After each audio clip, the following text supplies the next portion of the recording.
Welcome, and today we're talking about the skin, otherwise known as the integument, which in some old language means covering. The skin covers your body, forming a barrier to and interface with the outside world. It's kind of like a suit that is strong, pliable, easy to clean, and self-renewing. Skin is also known as the cutaneous membrane, so the integumentary system is the skin and its derivatives, accessory structures like hair, nails, glands, and other things. Like any membrane, the cutaneous membrane consists of two layers, an epithelial layer overlying a connective tissue layer. Two tissues combine to form a common function, makes an organ, which makes your skin an organ, and is actually the largest organ, even if it's actually relatively simple. Each of these layers are going to perform specific functions. They have different properties, and they have unique clinical as well as social and cultural implication. Understanding the layers of skin and the properties are important in many clinical applications. So here we're going to go over the functions of the integumentary system in general. As we cover the specific different layers and accessory structures, we'll go into more detail about which component carries out these specific function. So anatomy is an observational science. That is, we observe the gross structure of the body and tissues under microscopes, but sometimes the function of something is not so obvious. To understand the function of a structure or an enzyme or a gene, scientists often carry out what are called loss of function experiments. Here they're going to somehow remove the object and see what happens. So here we're going to carry out a little thought experiment in which we look at these hypothetical skinless people here and see what happens to them without the skin. The idea being that you don't know what you got till it's gone. So the most immediate danger these skinless people are going to face is the danger of dehydration. All the interstitial fluid within your body's tissues would evaporate in most settings, and this sexy muscle couple becomes beef jerky pretty soon. And the skin is pretty much waterproof, meaning your bodily fluids are going to remain inside your body, but waterproof also means you will not soak up water like a sponge if you were to jump in your bathtub. The second most dangerous part of being skinless is that you would be completely vulnerable to pathogen infection. So when the Rona wants to get inside your body, it'll do it through your respiratory epithelia or your eyes, not through your skin, so long as your skin is intact.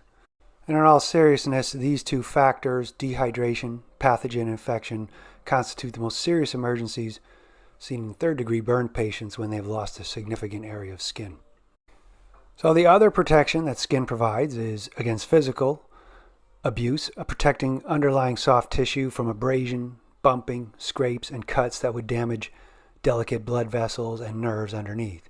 It also provides protection against chemical trauma. You could think of that when you get soap in your eyes or breathe in some harsh chemical that burns the inside of your nose. So these three constitute physical protection from environmental hazards. That's probably the main function of your skin. Second most important function you would see when those skinless people experience temperatures below body temperatures or when it got too hot. Your skin helps guard against temperature extremes and has mechanisms we'll discuss to maintain body temperature. Thermoregulation is also due to the layer of insulation provided by the subcutaneous layer of the hypodermis, although that's not technically part of the integumentary system. These skinless people would also be vulnerable to muscle weakness and osteoporosis because skin helps with synthesis of vitamin D3. And skin is the organ in direct interface with the external environment. Sensory receptors embedded within your skin provide the most intimate, close-range environmental information. That is, what is touching you? Is it soft? Is it pointy? How hard is it pressing on you? Is it hot? Is it cold? Is there a little bug crawling across your skin? When we get to the brain, you will learn about the sensory homunculus, which is the map of your body in your brain that is based on these sensory receptors embedded within your skin.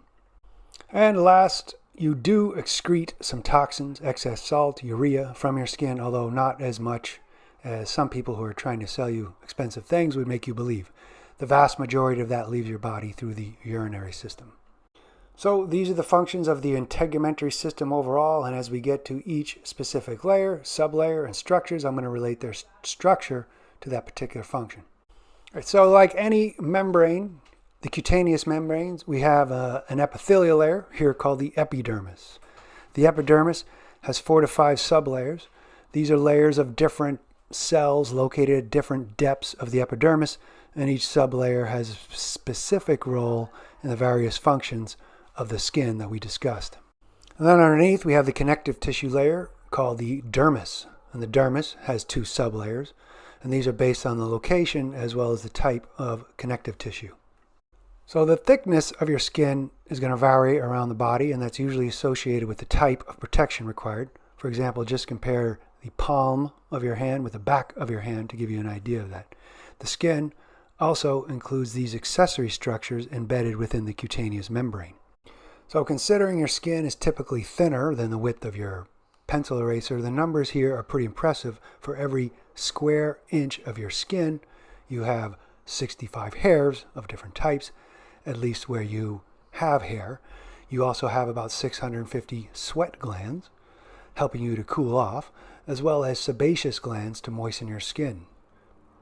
Accessory structures, you also have many different types of receptors and nerve fibers, and your skin is highly vascularized, that is, has an extensive blood supply that it can hold up to 5% of your blood. So that's a general overview of the skin. Next time we're going to look at the specific layers and sublayers and see how they contribute to the functions of the skins we just discussed here. See you next time.